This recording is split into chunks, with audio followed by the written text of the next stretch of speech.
just like a second late, dude. Look at us go, huh? Look at us go, dude. We are rocking. We are rolling. We are pulling up too many things at once. It's Monday morning. Cut me some slack, Jack, all right? How you guys doing? All right, let's get into it. Hey, huh? How you doing? How you doing? It's Hat and Beard. It's the Hat and Beard Show. Welcome back to this sunny Monday morning in mid-Michigan. Getting a little sweaty, so if your boy seems a little moist, yeah, it's because I'm sweating my ass off up here. But we got some news. We got some notes from around the league before we talk about a little bit of Detroit Lions nonsense, guys. That the dude on the thumbnail, yeah, Rod Wood. Wee little bitty bit of a bone to pick with you, my friend. But we will talk about Aaron Rodgers. Well, he's set to begin his 22nd NFL season, agreeing to a Pittsburgh Steelers contract worth up to, worth up to $25 million with $22 guaranteed. And as we say, guys, say with me now. And I am such a poor, you guys. We're gonna keep it with Pittsburgh. Guys, we're going to send it on over to A to Z Sports. You guys know I love A to Z Sports. Obviously, they kind of cover everybody. We're a little bit more of a bias to Mike's the Slipper Payton. You know what I'm saying? But NFL Insider hints that TJ Watt might not have much time left with the Pittsburgh Steelers amid budding stars' upcoming contract. We'll see what's going on there. And then, of course, we'll talk Lions. Here's why each Lions rookie could start and why they won't. And then we will finish with Schedule. You know, getting that little bit of a drip feed of NFL news to kind of keep us satiated through this offseason. Which, guys, think about it. We are barreling down on Memorial Day weekend. We're close, dude. I'm not trying to like tease you here, guys, but in reality, football is right around the corner, you guys. Right around the corner. It's almost here. I'm telling you. I know I'm kind of over exaggerating a little bit here, but the sooner the better. Because in case you can't tell, I flounder in the off season. Don't know what to do. Need the strict order, rigidity of the regular season to get us underway. But we will talk about. Don't blame the NFL for Detroit Lions' lack of post-Germany bye week. The NFL schedule makers aren't at fault for the Lions' lack of post-international bye. And I am going to connect one rumor dot about Rod Wood. Why I'm glad that he's happy trails, mi amigo. Hopefully you make the right replacement. That's all I'm saying about Rod Wood. Not the biggest fan over here at the Hat and Beard Show, guys. Hey, I appreciate that Raw with the big $5 right out the rip in the morning, dude. Dude, thank you so much for that, bud. You know, you guys really don't have to do that kind of stuff, man. But I really do appreciate the support, man. It helps, dude. We are trying to punch out of our weight class. If you haven't already, obviously subscribe to the channel, ring that notification bell, hit the like button, and share it around with all your friends. We are live across 3 platforms: YouTube, Rumble, and of course Kick. Just kicking down there, do whatever they can, kicking rocks. Speaking of rocks, pebbles, if you guys haven't, go check out. I think it's Drago. I'm pretty sure it's pronounced Drago Mobby. He's gonna be coming out with the 4th installment. I'm gonna be honest, guys. What we talked about last week, I think I'm right. I think we figured that one out, guys, and it didn't take too much detective work on our end. All right, fellas. Now that that's all out of the way, guys, go ahead and just lock and load. We're gonna kick it over to Jocko and get in the show. If you can say the word good, guess what? It means you're still alive. It means you're still breathing. And if you're still breathing, well, then hell, you still got some fight left in you. So get up, dust off, reload, recalibrate, re-engage, and go out on the attack.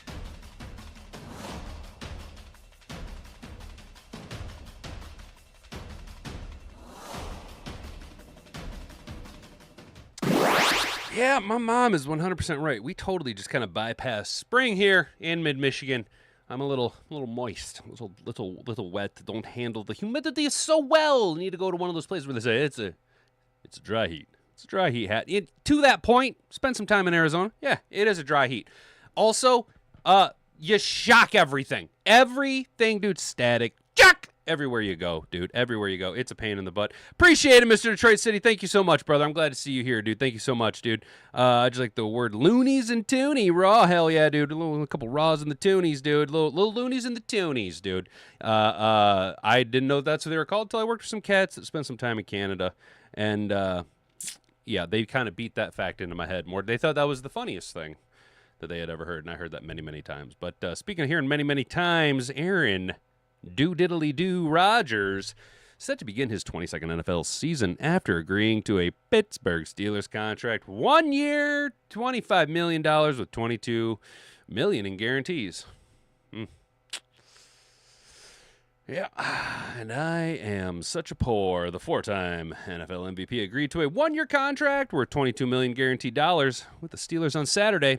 The deal can climb up to $25 million with incentives. The Steelers had expected this to be the case perhaps weeks or even months ago, but Rodgers took his methodical sweet time before committing. No, it's happening. It's happening. Guys, it's happening. It's happening. Oh, nobody really cares, dude. Like, I'll be honest. I will be honest. If you actually look at the numbers, Aaron Rodgers is absolutely ridiculous. Like, he is actually that good. But, you know, I just don't care. I just don't care about Aaron Rodgers. I like the Pittsburgh Steelers. I always have. I don't like Mike McCarthy. Aaron Rodgers, like, I'll be honest, as a weird individual myself, there is a percentage of me that's like, yeah, all right. Yeah. Darkness retreat, bro. I get it, dude. But then the rest of me is just like, I fucking hate Aaron Rodgers, dude. Can't stand him. It's good for the Steelers, who have no plausible starting quarterback with enough experience and accomplishments to make them a contender. It's good for Rodgers, who gets at least one more chance to go out on top, as the Hollywood scriptwriters might imagine. And it's good for the NFL because this adds another entertaining storyline and is still a fine player to the 2026 season. Okay, right on. Rodgers returning to the Steelers will reunite him with Mike McCarthy. Oh, good for them. Who coached him in Green Bay, nobody cares, where the two won a Super Bowl together in February of 2011. Yes, long time ago. Well, let's go back to that well, right? Because that's how it worked out so well for the Packers post-Super Bowl. And while Rodgers isn't that long ago player anymore, he still transforms the franchise from a club with a quarterback vacancy to a solid playoff caliber operation. Does he, though? I mean, does he really? Or are we just getting a little too down in the member berries? You know what I'm saying? The Steelers believe they already have the infrastructure that Rodgers has traditionally thrived in. A respected head coach, a physical defense, a stable organization, and a fan base that embraces hard-nosed football. What the Steelers have lacked as they looked into their 2026 prospects was, well, Aaron Rodgers. It was the old do-diddly-do meister himself. And yes, wow, talk about some hard-hitting facts, guys. Check this out. You want to succeed in the NFL? You want to win a Super Bowl? You might need to have strong infrastructure that traditionally thrived in, like a respected head coach. That would go a long way. Or a physical defense, yes, because defense wins championships. Oh, my God, a stable organization with a fan base that likes hard-nosed football? Wow. Way to just paint in varying shades of white. So Rodgers gets another shot at writing his legacy. His time with the Jets became defined more by injury. Really? No. No, he didn't have like one of the worst situations ever happen. No, come on now. Frustration and unmet expectations, then revival. Joining the Steelers last season offered inconsistency and the first round elimination from the playoffs. Well, good on them. The AFC North race once again becomes the league's premier weekly storylines. The Ravens and Bengals and now Steelers have legitimate quarterback play to lead them into the division title. Sorry, Cleveland, you're a winking brown eye. You're running fourth in a 4-team race on this front. Yes, no one cares. Nobody cares. Nobody cares about the Cleveland Brown Eyes. In fact, the best thing that I think Cleveland could do for their whole season is to just eat the money and cut Deshaun Watson. Just stand on principle and just eat the money and cut his sorry ass, dude. That would be the ultimate thing you guys could do to at least start to rectify and turn around the image people have of your franchise. The NFL League office no doubt welcomes this news. On Thursday, it released the 26th schedule, and although league officials say they were not certain one way or another whether Rodgers was returning, they nonetheless gave the Steelers 4 primetime games. Of course they did, because Aaron Rodgers, he's Aaron Rodgers. And when you do look at the numbers, when you actually look at his numbers, he's a fucking ridiculously good quarterback. I don't like him, but, the math don't lie, fellas. How we doing? What's up, Brent? How you doing, guys? How you doing? Dry over humid any day of the week. That's what I hear, Trippy, and that's what I completely agree with you on that one. The drama queen of QB should be named Mr. Irrelevant. Hell yeah, dude. I want a Ron to succeed just because the Packer tears are sweet. Lions defeat Steelers in the Super Bowl. Hell yeah, that'd be cool, dude. I wouldn't mind that, dude. Especially if so not only would you have the converging storylines of Mike McCarthy, former Packers head coach, Aaron Rodgers, former Packers quarterback, meeting the Detroit Lions as, in the Super Bowl, right? The historic franchise of the Pittsburgh Steelers versus the kneecap biters Detroit Lions, right? Historically bad franchise. But how perfect would it be was if not only do we meet him in the Super Bowl, ultimately win, but the winning play, history repeating itself, Kirby Joseph picks off Aaron Rodgers to seal the deal. How awesome would that be, dude? Oh, man, that'd be wild. Sells Watson for scientific experiments. 100%. I'm on board with that, dude. Yeah. Hell yeah, dude. I'm on board with that. All right, guys. So over here at good old A to Z Sports, not the Slipper, we are trying on Rob Gregson, NFL news writer. Now, A to Z Sports covers all the teams, right? So obviously the reason that we read the Slipper so much is, well, he covers the Detroit Lions. So Rob Gregson, Rob, the son of Greg, NFL insider, hits TJ Watt may not have much time left with the Steelers. There are three positions in the NFL that you can never have enough of. Offensive tackles, cornerbacks, and pass rushers. Don't the Lions know that? For the Steelers, they put significant amount of resources into building up two of those three positions groups this offseason. Look no further than the signing of cornerback Jameel Dean and the first-round selection of offensive tackle Max Finkel is Einhorn.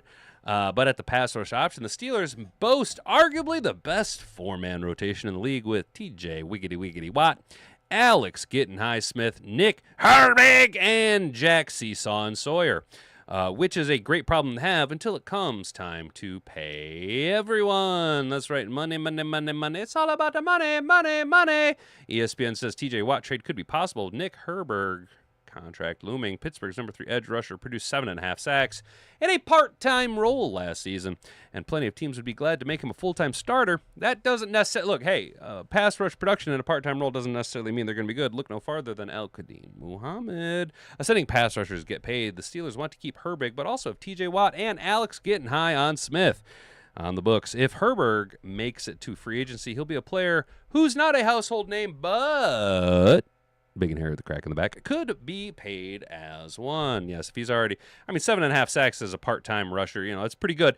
But the question does need to be asked is how much attention of these 7.5 sacks are you getting? How much attention is going to TJ Watt, Alex Highsmith, or even Action Jack Sawyer? If you're sending blitzes and he's just merely benefiting from the scheme, obviously, coaches and scouts will know what is actually going on more so than the armchair quarterback that is Hattenbeard.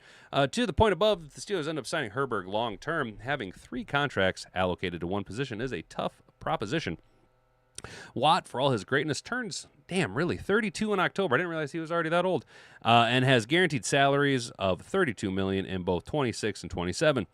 Watt is a legacy player, something Pittsburgh values more than most, but some teams could see Pittsburgh at least considering moving on from him. I don't know about that, man. I don't know. Would the Steelers actually consider trading TJ Watt?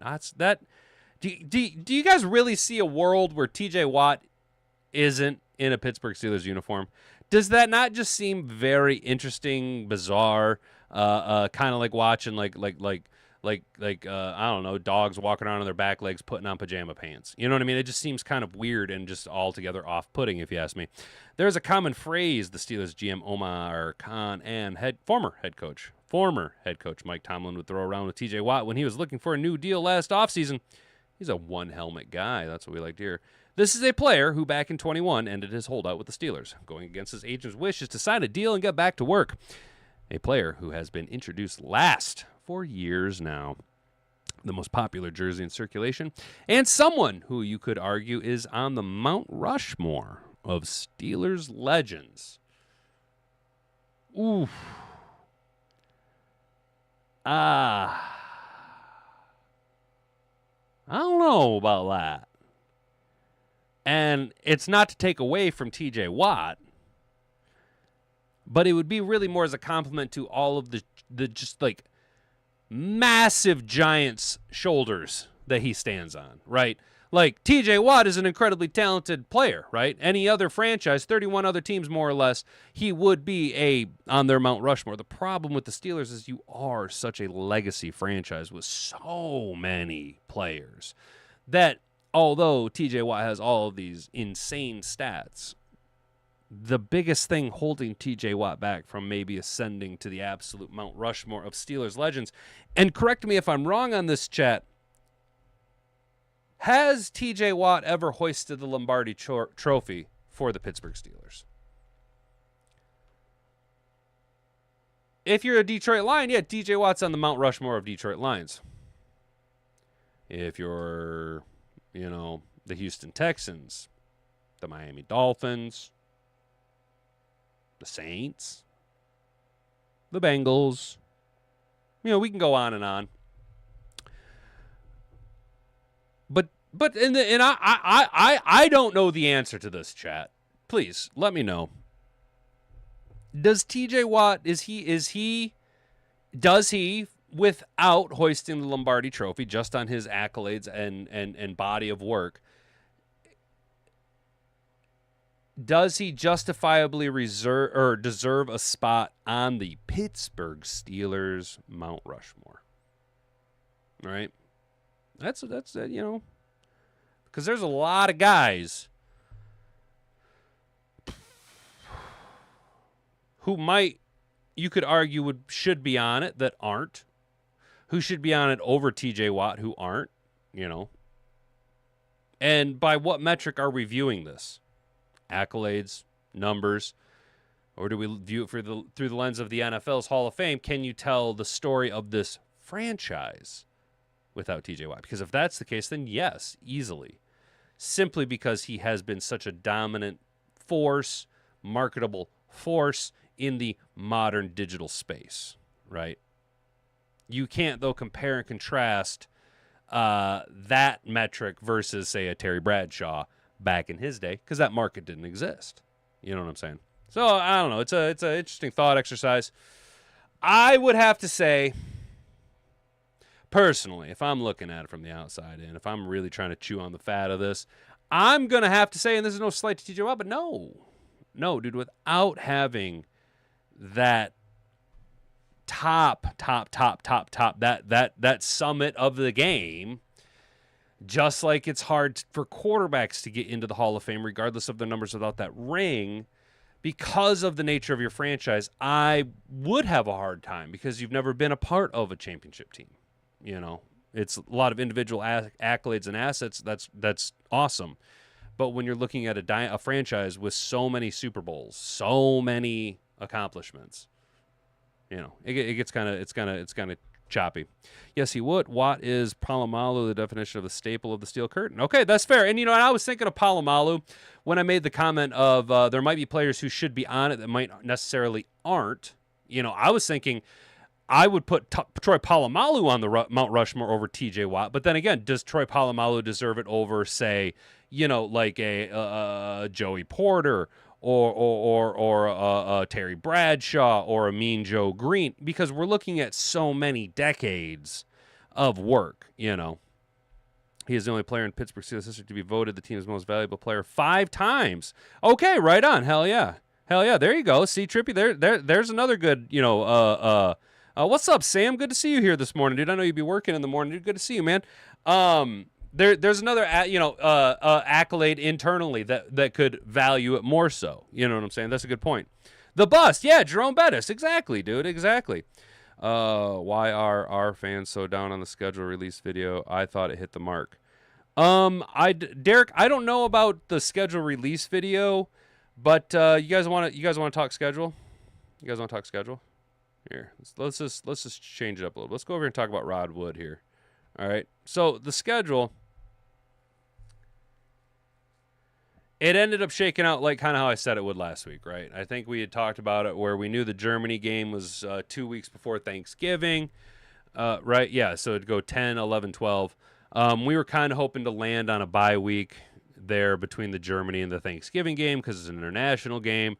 And then I think I said best case scenario, like week 15, we could grab a bye week after the gauntlet. And then I straight up was like, watch, the NFL is going to do that dirty shit where they're going to give us the bye week at like week fucking 5. And I think our bye is like, what, week 6, you know? Where I get a little salty with it is... Well, let's read this article here first. One of the things we didn't love about the 26 Lions schedule was their 12-day gauntlet from November 15th through the 26th that includes 3 games for the Lions. An international game against the Pats in Munich, a tough home test against the Bucks, and then their Thanksgiving matchup against the Bears. That is a bit of a gauntlet right there. Throwing Tampa in there at week 11 right there. That's kind of not heterosexual. That's very unheterosexual of them. While the Lions have a 3-game stretch around Thanksgiving nearly every year, the 26 schedule adds a layer of difficulty with Detroit's international trip. In the midst of all that, many fans are hoping the Lions would have a bye week in there to provide some rest after the international trip. But if you're blaming the NFL schedule makers for the lack of a bye week, apparently you're aiming your frustrations at the wrong people. The league held a conference call this week to explain the schedule-making process, and one of the key contributors in the construction of the schedule, Vice President of Broadcasting Planning Mike North, said the Lions, particularly President Rod Wood, knew full well what they were getting into when the Detroit made a hard push to play in the Germany game. Quote, we knew that the Germany game was going to be a mere 2 weeks before Thanksgiving, and it was important enough to the retiring Rod Wood, to the organization, to our international folks, and certainly to Amon-Ra St. Brown, which I think that is a dirty plug to try and draw up emotional support behind one of the most beloved players on the team, that it made a lot of sense for the Lions to play in the Germany game, North said. So Rod Wood, you guys do know Rod Wood is retiring, right? So almost selfishly demanding, forcing the Lions to hammer themselves through a meat grinder. Why do I get salty about that, guys? Well, over the last 3 years specifically, it has been durability. It has been health and safety of the players that has ultimately, no jab against Brian Branch, been our Achilles heel. It's been the injury bug, right? Think about the when we had the number 1 seed in the NFC Championship with having 742 players on IR, right? Hutch's leg. He had 2 legs and 4 pieces, you know?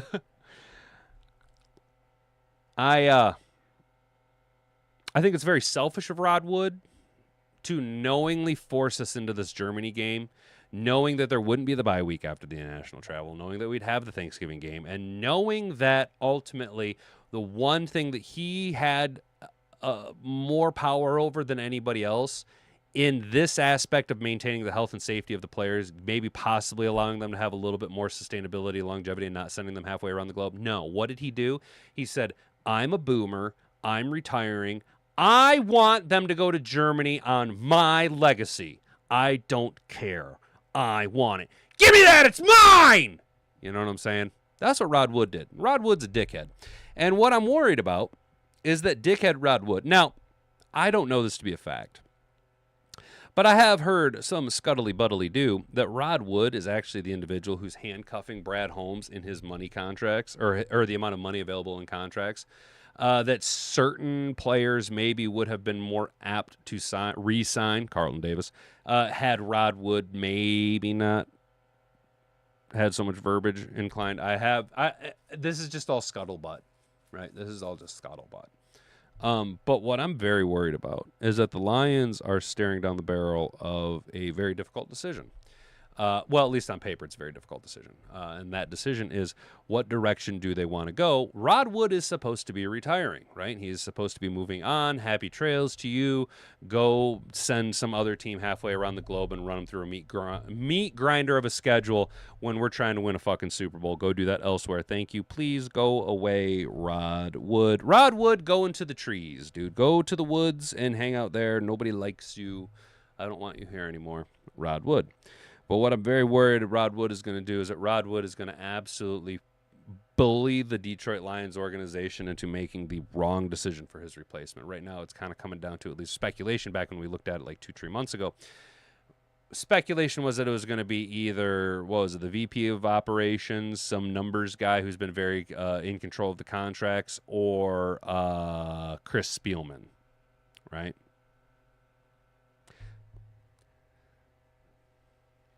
There is a right decision and a wrong decision there, and it's very obvious. Chris Spielman should be the president and CEO of the Detroit Lions organization, right? Not only does he know ball, right, because he played ball, he knows players. He knows coaches. He knows it. And this is where we have to bring in outside world influence and realize that the Lions are walking into a potential trap that 99% of the outside world has walked into, in that they have turned over control of companies, turned over control of organizations, NGOs, government itself has been turned over to the, and this was proven period point blank during COVID, has been turned over to the quote unquote experts, because they have the degree that says they know what they're doing. Great, Mr. Engineer Man. Have you ever built that? Nope. But the book says, but the book says, but the book says. Eventually, society, humanity, the Detroit Lions, are going to have to realize that you have to stop trusting the quote-unquote experts and start listening to the motherfuckers actually doing the work, who actually know what they're talking about, who have actually committed themselves to a specific craft, not just the title of being in charge of that craft. Does that make sense, guys? So I just don't want Rod Wood to do exactly what Rod Wood is probably going to do. And that is, he's going to do everything he can to fuck the Lions on the way out the door. He's going to end up forcing them to hire not Chris Spielman, just like he forced them. He forced the NFL, pushed the NFL to have the Lions have the international game over in Germany, knowing that it was going to land 2 weeks prior to the Thanksgiving game. Hang on, let's get down to it. The Lions entered agreement knowing that the games were close to Thanksgiving. The NFL wasn't likely to give Detroit a bye week going into that game because of their holiday opponent. The Chicago Bears would be working off a short week. Oh, well, of course the Bears can't work off a short week. Instead, the Lions entered the agreement knowing that with the game so close to Thanksgiving, the NFL wasn't likely to give Detroit a bye week going into that game because of their holiday opponent. The Chicago Bears would be working off a short week. Do you see what I just read? That the NFL is deliberately not going to allow the Chicago Bears to operate off of a short week. However, the Lions, go to Germany, come back, play a game, play another game. Whatever. Does that seem a little fucking wrong to you guys? Am I wrong? Jets, Cardinals, Dolphins, Titans, Bears, Dolphins, we straight. Oh, you guys talking much. What's up, Blitz? How you doing, man? What's up, Kane? How you doing, brother? Hey, sorry I haven't gotten back to you on Twitter, dude. I've been real busy this weekend, dude. They aren't letting Amon-Ra lose in Germany, so one win at least. I hope so, dude. I wouldn't be mad about that. They'll have American taxpayers fund new stadiums and continue to strip games and add more. You know, Sam, that's a good one, dude. That's a That's a very good question that I don't have an answer for. That's a very good question you just proposed there, Sam Armstrong. Very nicely done. Our schedule isn't terrible, and although you're saying cry about the schedule, the majority of fans are. That's not the DC culture. Yes, it's rough 3 weeks, but look where our opponent. Yeah, no, I get what you're saying, dude. I don't think our schedule. I think we have one of the easier schedules. What I don't like is what feels like deliberately. First of all, it feels like the NFL is If I'm reading this right, it feels like they're protecting the Chicago Bears. Oh, the Chicago Bears playing on Thanksgiving, they can't operate off of a short week. What I really don't like is that Rod Wood instead focused on his efforts on ensuring the Lions got a mini bye week following Thanksgiving game by putting the request to not have back-to-back Thursday games like they did the past 2 Thanksgivings. That request was granted by the league. Okay, good. But what feels, I don't know, man. Maybe I'm just reading into it too much. I feel like Rod Wood's being selfish, and he just wants to have this one Germany game before he's out the door. You know, I feel like he just, said, come hell or high water, my team is going to Germany. I'm the president and CEO, and I want to do it. Oh, love it. I want to go to Germany. I don't care if the help is tired. Hire more help. Oh. And it also just makes me fucking spiral and think that Rod Wood's going to force him to fucking not hire Chris Spielman, dude. I don't know, man. Doesn't make me feel very positive. You know what I mean? The game I see us losing one is the Bucks game. Yeah, dude, and that's like that is where I will kind of point at the script writer, the schedule makers, because it's like, really, dude, you had to give us the Bucks. Like, come on, man. That's always a slugfest, dude. You know what I mean? They'll protect Chicago. That's the golden team that's supposed to replace the Lions, the top of the NFC North. Dude, you are 100% right, dude. It is very obvious, Raw, that the Chicago Bears have been anointed the next team, right? Giga Williams is taller, a little bit more athletic, faster, more openly speaking to the press than Patrick Mahomes. Mahomes coming off the knee injury. Mahomes is old news. The Chiefs are old news. The Chiefs are a small media market. Now that Swift and Kelsey are getting married, that will start to kind of fizzle out and cook down a little bit. They got to hype up Chicago, dude. They've got to hype up Giggle Willie and Small PP Benedict Arnold, Osama Ben Johnson, the trader in the Windy City, because, well, no, this is all just speculation. I do think that eventually the NFL will come out and promote them as the first openly gay head coach and quarterback in the NFL, as well as being the first head coach, quarterback in the NFL who are openly gay and dating one another. That's what I think the NFL is ultimately building up to as they get to this summit of wokeness where they're just like, oh, the halftime show is these two dudes fucking blowing each other on the 50-yard line. Blah. The people who run the NFL, who are in charge of the NFL, hate the NFL. They hate Americans. They hate you. They want Dylan Mulvaney to be the name that we all followed. They want it. Dude, the NFL, I bet you if you looked at it, I bet if you dug into emails, there are marketing execs, people in the NFL who were fucking pissed that Dylan Mulvaney failed as Bud Light's next spokesperson, dude. I bet you the NFL had so many plans for him to be the next face of the NFL's marketing campaign, that he was going to be the next Alyssa Milano, is going to be the Dylan Mulvaney clothing line, dude. The NFL is going to get so much money handed to them by Larry Fink by going woke, and ultimately the American consumer stood up against Bud Light.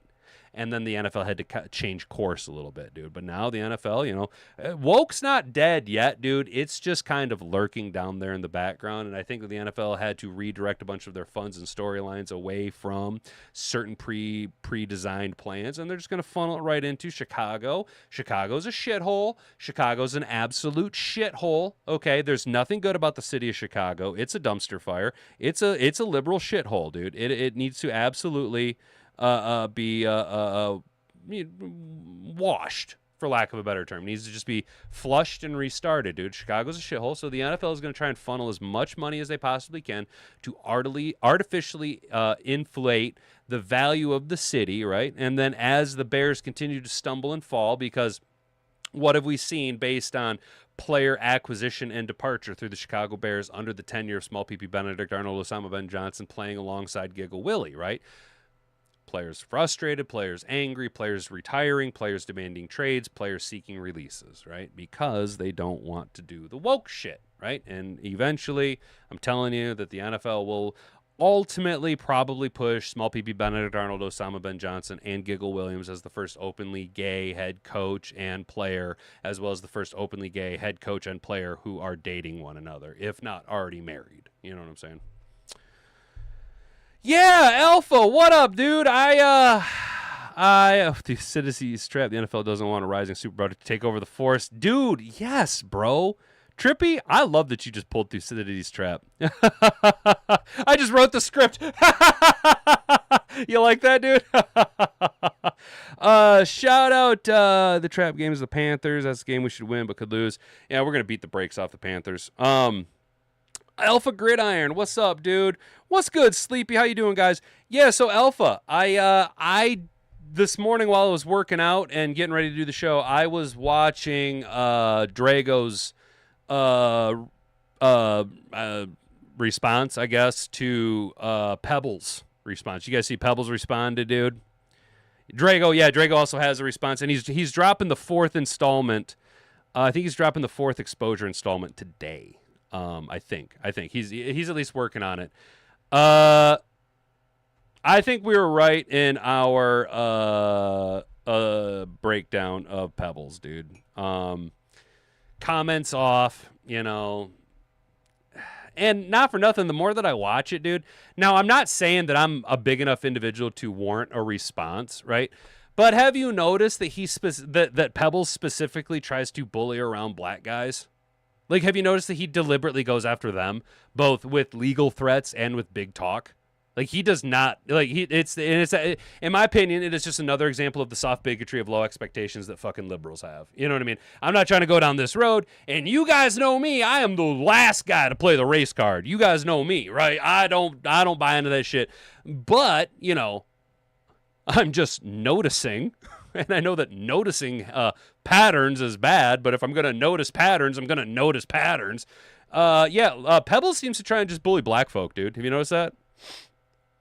Where's Pebbles' response? It's on his, I believe it's on his YouTube page. He did a hour-long scripted, very AI scripted video where he threatened Drago, obviously, with defamation. He threatened Drago with, said that dude, Pebbles at one point tried to say that by Drago saying, "Show me the receipts, else I'm going to continue to expose you." Pebbles is saying that is extortion. He's trying to say that Drago is extorting him by going, "Show the receipts or I'm just going to continue to expose you. Show the receipts." Pebbles, you're a public figure, my guy. And not only that, dude, you have done nothing in your response or in the 2 weeks that this has been going on. You've done nothing to clear your name, dude. Not even say, "I'm sorry that it seems this way." You're not being transparent, dude. You're being exactly what I fucking said you were, dude. You're a shyster. You're a shyster, dude. Okay? And I don't know you, man, and you can fucking try and come at me all you want, dude. You can get blood out of a rock. I don't give a fuck, dude. Oh, but the facts are the facts, man. You're a piece of shit, dude. You know what I mean? The IRS extorts me every year 100%, dude. Me too. Yeah, I know, dude. So he doesn't know what defamation or extortion is. No, not at all. Dude, yeah, Kane, actually, Drago made a good point about that. He's like, "Where have you been?" You know, and to be fair, I wasn't making Lions content back then. But, you know, it almost feels like Rocked On kind of came out of nowhere right when the Lions were getting good and just kind of popped up out of nowhere and just grifted a bunch of money off of people. I don't think he's a real fan of anybody, dude. I think he's just a scam artist, dude. I think he's just shysting people out of money, dude. I think he's just preying on people's good nature, dude, and just stealing money from them, bro. Legit. I really do. I'll go so far as to say I don't think he even has cancer, dude. You know? No shit. Mike and the realtor piled on him? Damn, dude. I had to laugh. Drago Drago at one point was he's talking in his live, and he just goes, oh no, he's got white people mad at him. He's got white people mad at him. I thought that was pretty funny, dude. Damn, yeah, dude. So, look, man, it's just dirty, dude. It's just dirty. I'm not going to speak for other people, dude, but, like, I am really glad to see that everybody's just kind of just like, well, this is not okay. And we're all just like, shame. You know what I'm saying, dude? It's awesome, bro. It's awesome. It's kind of what needs to have happen more often in the world, dude. We need more shame to have happen in the world. More public shaming, dude. Maybe eventually we can parlay this all the way into getting rid of schmonly schmans, dude. Don't blame the NFL for the Detroit Lions. We've already read that. Here's why each Lions rookie could start. Dude, I am so hot up here. Holy crap, fellas. I'm like, I need to grab me a little towel up here or something. Analyzing why every Lions pick could contribute in the 2026 NFL season. We already know the names. Blake Miller. Hey, guys, do you know someone who said the Lions were going to take... Do you know of anyone who was like, hey, the Lions are going to take Blake Miller at 17? Yeah, man, I don't know. Miller will be... I'm just kidding, guys. I'm just kidding. Miller will be competing for the spot right away at right tackle, assuming Penei Sewell makes his anticipated move to the left side. The Lions will give him every opportunity to win the job in a position battle against Larry Borom. And if he has a strong camp, he'll be out there in week 1. Why he doesn't start? If the transition from college to the professional ranks takes longer than anticipated, Miller could benefit from some time behind Borom. He has a room to grow with a run blocker and pass protector. And if the Lions view that he needs more development, he'll likely be confined to a bench role. And that's what I said, dude. He could benefit.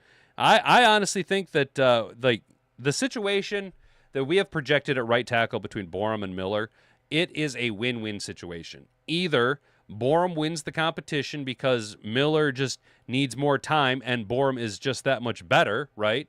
Or Blake Miller comes in and is just that much better than a veteran. You know what I'm saying, dude? Like, let's go. Derek Moore, why he starts.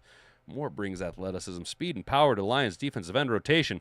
Detroit clearly feels strongly about his fit in the defensive system as they traded up to get him. He'll have a role right away, at least as a pass rush specialist, but if his refinement against the run translates to the NFL ranks, then he has a case to be an every down player. Look at us go. Why he doesn't. The Lions signed veteran DJ Wanham in the offseason, and he's best known for his ability to anchor against opposing run games. Detroit has coveted this opposite of Hutchinson, and as a result, Wanham may be a better fit right away. Additionally, Moore may not have the positional flexibility to play the 5 technique, position that the Lions have utilized on opposite the side of Aiden Hutchinson. Jimmy Rolder, why he starts, the other kid from Michigan. The Lions lost Alex Anelzone in free agency, and Rolder played the will position in college. As a result, it could be something of a natural transition for the Michigan product, and he showed plenty of readiness for the pros during his lone season as a starter for the Wolverines. All right, his athleticism, skills in coverage, and minuscule missed tackle rate will all work in his favor right away. Hell yeah, that's what we like to see. Nice little later round steal. Dude, why he doesn't, the Lions do have the veteran option at the position to replace Anelzone, including Malcolm Rodriguez. Let's go, Cowboy. And newly signed Damon Clark. Rolder also had struggles with injuries and may need to tighten up his skill set after those ailments limited his college career on the whole at Michigan. Yes, Michigan as a whole. Keith Abney, my God, dude, I don't know, man. I just keep getting this like the more I watch the Keith Abney guy, the more I read about Keith Abney. Very intrigued, man. I am very intrigued by this cat, dude. Why he starts, if Abney's coverage translates, he has a chance to stand out in Detroit's cornerback room immediately. DJ Reed and TA both return as starters, but Abney's feistiness and ability to play inside and out could help him stand out as a rookie. The Lions need someone to step up at the nickel after Amik Robertson left, and Abney's play style is reminiscent of Robertson, which could lead to an opportunity. Why he doesn't. Abney is undersized for the position and did have some issues with penalties while at Arizona State. Now, do we know anything about players who might have issues with penalties? Yeah, well, all right. Detroit is hoping for Arnold to emerge in his 3rd NFL season and could also get some help from veteran additions Roger McCreary or returnee Rock Yassin. Pay attention to one name that was incredibly absent from that entire segment about the cornerback room. I don't know what that is telling us. I think we need to start asking questions. Guys, with the addition of Roger McCreary, with the retention of Rocky Yassin, with the drafting of Keith Abney,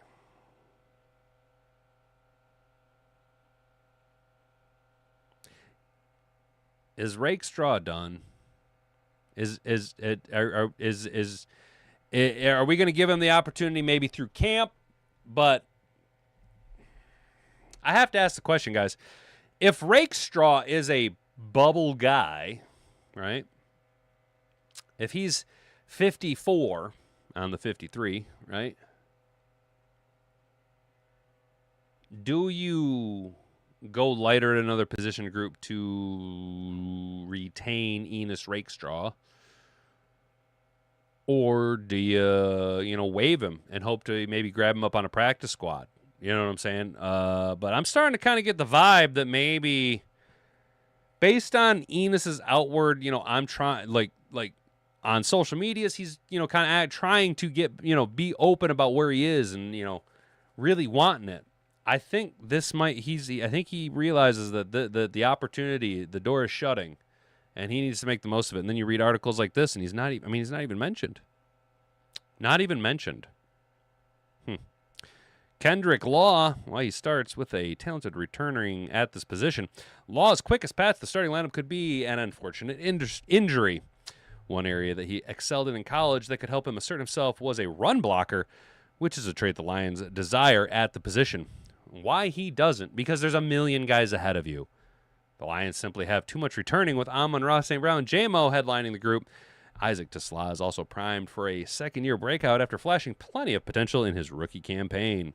Skylar Gill-Howard has the ability to rush the passer at a high level on the interior, and that alone is a trait that could get him on the field. He's a converted former linebacker and showed plenty of savvy. The Lions lost both of their nose tackles and need someone to step up and play alongside Aleem McNeil. Why he doesn't? McNeil appears primed for a resurgent year after missing the start of last season.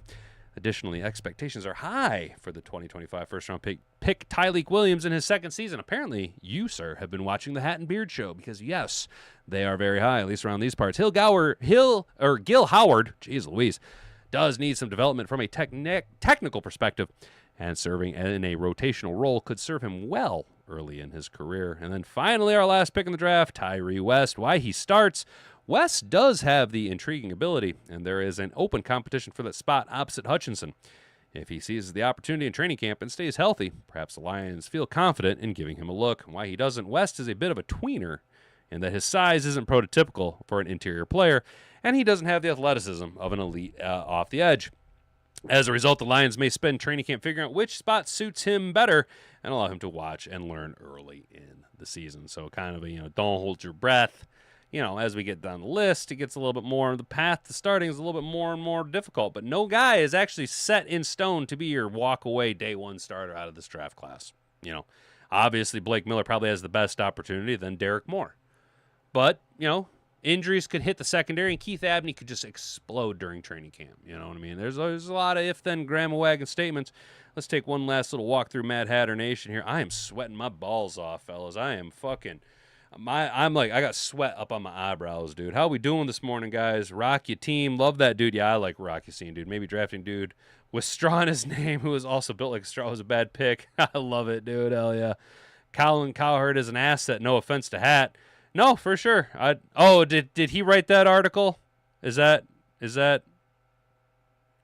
the did I read a Colin Cowherd article? My bad. Sorry for bringing it up. It's just interesting. Oh, no worries to bring it up, dude. Alpha, no worry about bringing it up, dude. I don't know how to really handle it, man. You know what I mean? And I was going to talk about it if you guys wanted to talk about it, but I kind of did my thing, right? We went 2 hours on it, right? Pretty much laid it all out, shucked the ball over into his court. Personally, I feel that the moves that have been made by Pebble have been insufficient as far as the response is concerned. He didn't address any of the issues. All he did was double down on trying to be an asshole. And that's fine. The problem is that the threats that he is making, all it's going to do is prolong the inevitable, dude. So you can either make threats and follow through with them, or you can be a baby back bitch and make threats and not follow through with them. Either way, if you don't show receipts, we all know the truth, right? Whether that is through your own personal showcasing of them, or it goes all the way through, if you want to go the court routes, dude. Like, and the thing is, dude, it's like, who are you going to go after, right? Because here's the thing, bud. The court of public opinion has already ruled against you. And whatever action you take now, since you had one opportunity and you failed, you really botched that opportunity.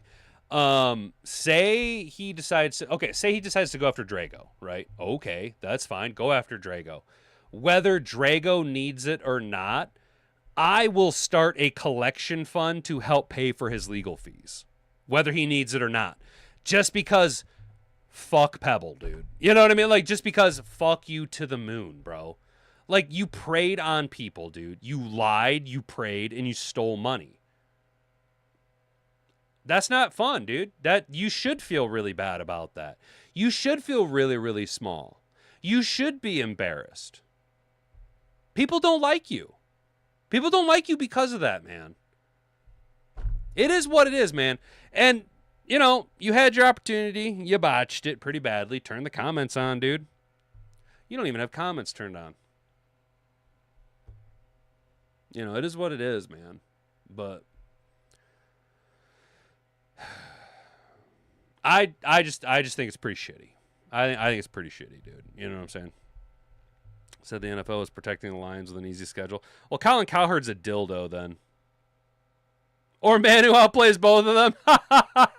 Raw, you love Manu, dude. I like Manu playing tight end, dude. Miller must start. I have standing bet with easy. Hell yeah, Derek. All right, dude. I'm on board with that, dude. Derek Moore's average to you. That's fair, dude. I think Miller will start. Me too, Mom. I think so too.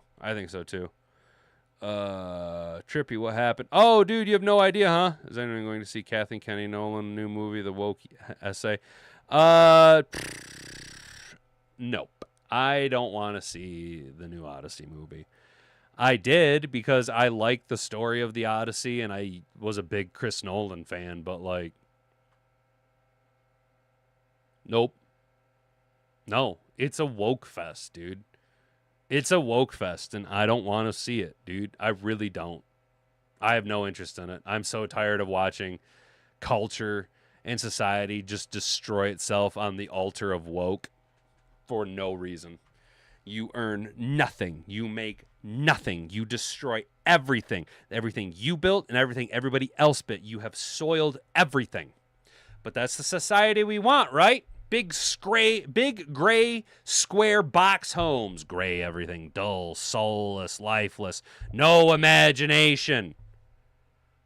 Fuck, dude. At least I'm open about my usage of AI. If we want to connect it all, Pebble uses AI scripts, dude. He has AI write his scripts, dude. Everything he does is through AI, dude. He's trying to become a fucking cyborg at this point, dude. Your lawyer's yeah, I know. Yeah, Raw. He did. Yeah. Drago did say that. He literally said, "Post your lawyer's contact so we can speed up the process, dude." Dude. He also said it cracked me up, dude.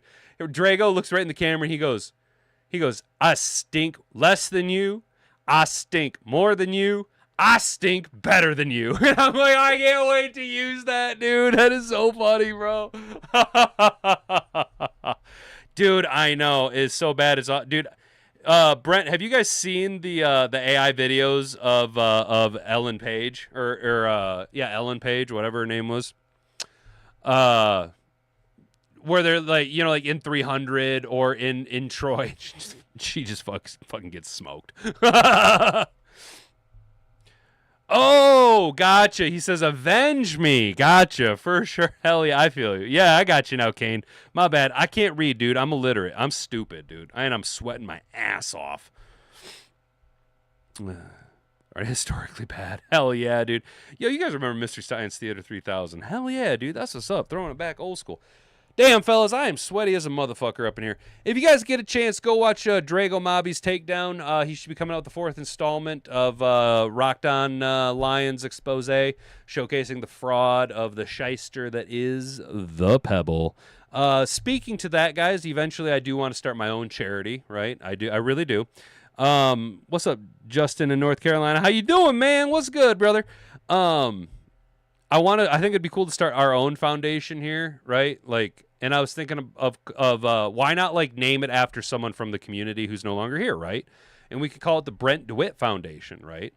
And it could just be the BDW Foundation, and outside of the world we could call it, the Brent DeWitt Foundation. But inside Mad Hatter Nation, we'd know that it's the Big Dick Winners Foundation. You know what I'm saying, bro? Like, let's go, dude. Let's fucking go, dude. Let's get after it. Let's start our own charity. And, start a charity out of spite because of how dirty people are, and, like, raise money out of frustration and anger for how piss poor charities are operated. Like I am just, like, angrily raising money.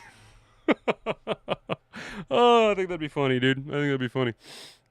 Well, fellas, I think that's going to be it for today. Another long, drawn-out, albeit sweaty episode of the Hat and Beard Show. The oil can is empty. Knock on wood if you're with me, man. Let's go, boys and girls. Hit that like button. Subscribe to the channel if you haven't already. Turn that notification bell on so you can be notified every single time we go live Monday through Friday, 10 to 11 a.m. right here at YouTube, Rumble, and Kick. I appreciate it, guys. Share this on with all your friends. I've been Hat and Beard. You've been an attentive audience. Until next time, bonga bonga. Frig off.